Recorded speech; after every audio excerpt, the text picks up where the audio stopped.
월 300만원 따박따박 나오는 월세와 죽을 때까지 나라가 보장하는 주택연금. 은퇴 후 집 한 채가 전부인 우리에게 이보다 더 달콤한 약속이 있을까요?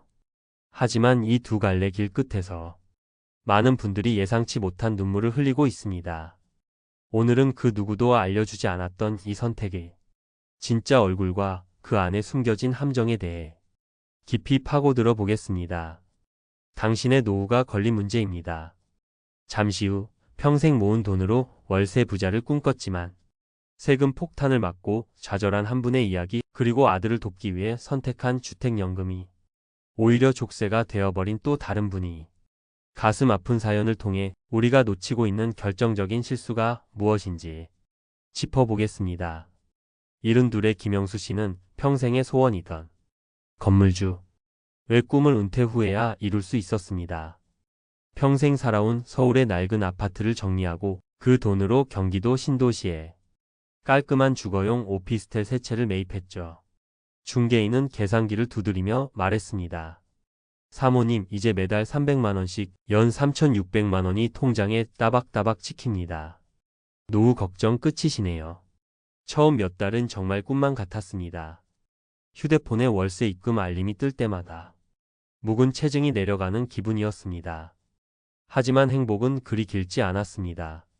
다음해 5월 김영수 씨는 종합소득세 고지서를 받아 들고 눈을 의심했습니다.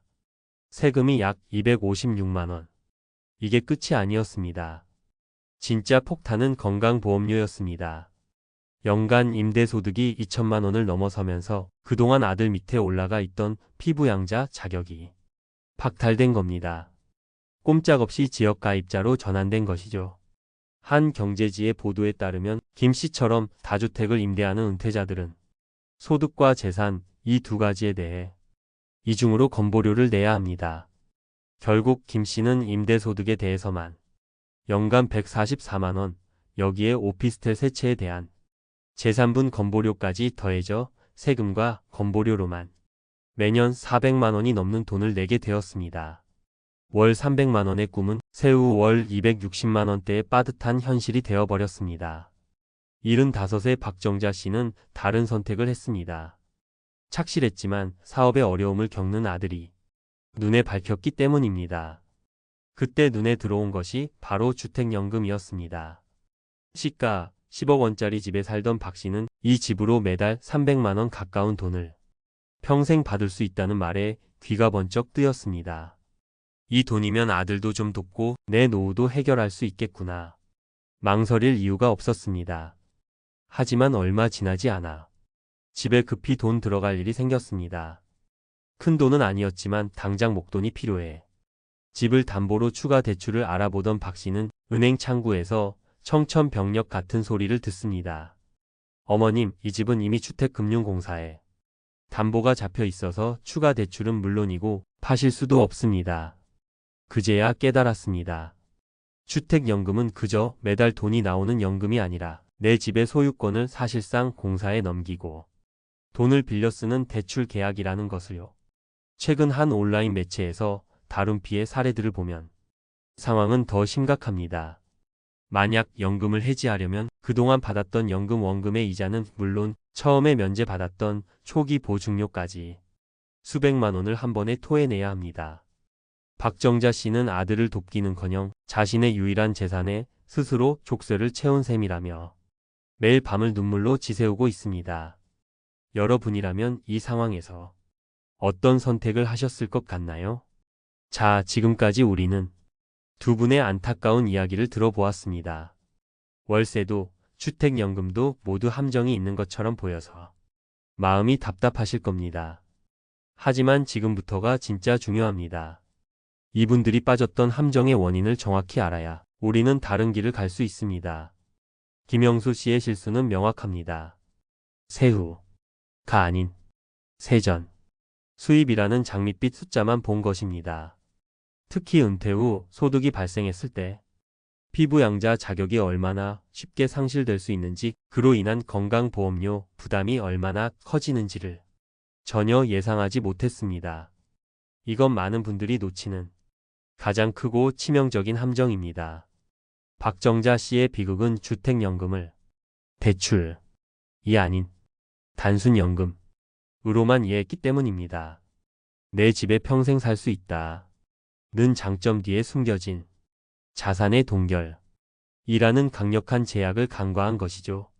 자식 걱정, 내 노후 걱정이라는 감정적인 이유로 성급하게 결정할 때 우리는 이렇게 중요한 본질을 놓치기 쉽습니다. 그렇다면 월세도 주택연금도 모두 위험한 선택일까요? 아닙니다. 최근 제도가 바뀌면서 우리가 몰랐던 새로운 길이 열렸습니다. 과거에는 주택연금 가입자가 집을 비우고 요양원이나 실버타운 같은 노인복지주택으로 이사를 가면 연금 지급이 중단되었습니다. 살던 집에 계속 살아야 한다는 실거주 요건 때문이었죠.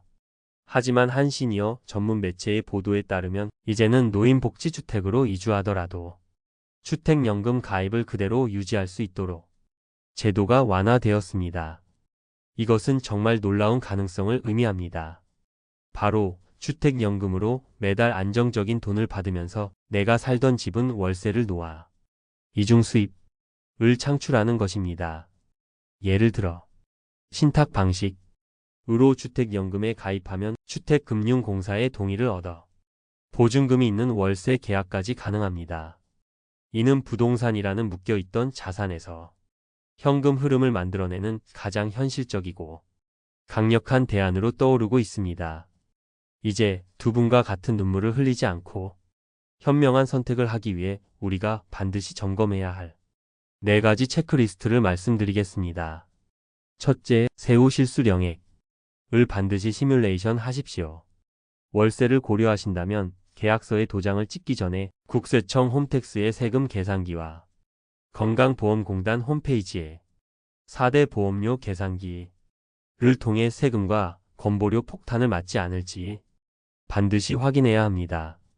둘째, 주택연금의 기회비용을 냉정하게 따져보십시오.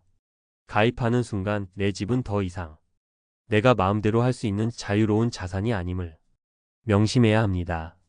앞으로 집값이 오를 가능성, 자녀에게 상속해줄 문제, 그리고 박정자 씨처럼 갑자기 목돈이 필요할 가능성까지 모두 저울 위에 올려놓고 고민해야 합니다. 셋째, 월세와 주택연금의 하이브리드 모델을 진지하게 검토하십시오. 자녀들이 모두 독립한 후 부부만 남아 넓은 집이 부담스럽게 느껴진다면 더 저렴하고 관리가 편한 노인복지주택이나 실버타운으로 이주하고 기존 집에서는 연금과 월세를 동시에 받는 새로운 전략을 적극적으로 알아보십시오. 넷째, 다른 대안적인 현금 흐름은 없는지 찾아보십시오.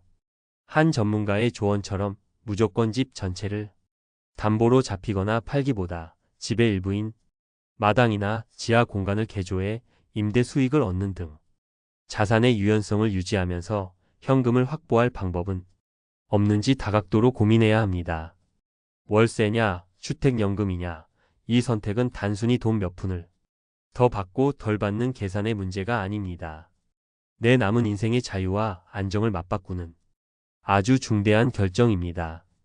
오늘 알아본 사례와 대안들이 보여주듯 정보가 부족하면 선택은 눈물이 되지만 제대로 알면 지혜가 됩니다. 섣부른 결정 대신 충분히 공부하고 필요하다면 전문가와 상담하여 당신의 소중한 노후를 눈물이 아닌 평온과 행복으로 채우시기를 진심으로 바랍니다. 오늘 내용이 당신의 중요한 선택에 작은 등불이 되었다면 구독과 좋아요로 응원해 주십시오. 또한 비슷한 고민을 하고 계시거나 더 좋은 지혜가 있다면 댓글로 여러분이 소중한 생각을 나눠주시기 바랍니다. 여러분의 참여가 더 나은 정보를 만드는 데 큰 힘이 됩니다. 감사합니다.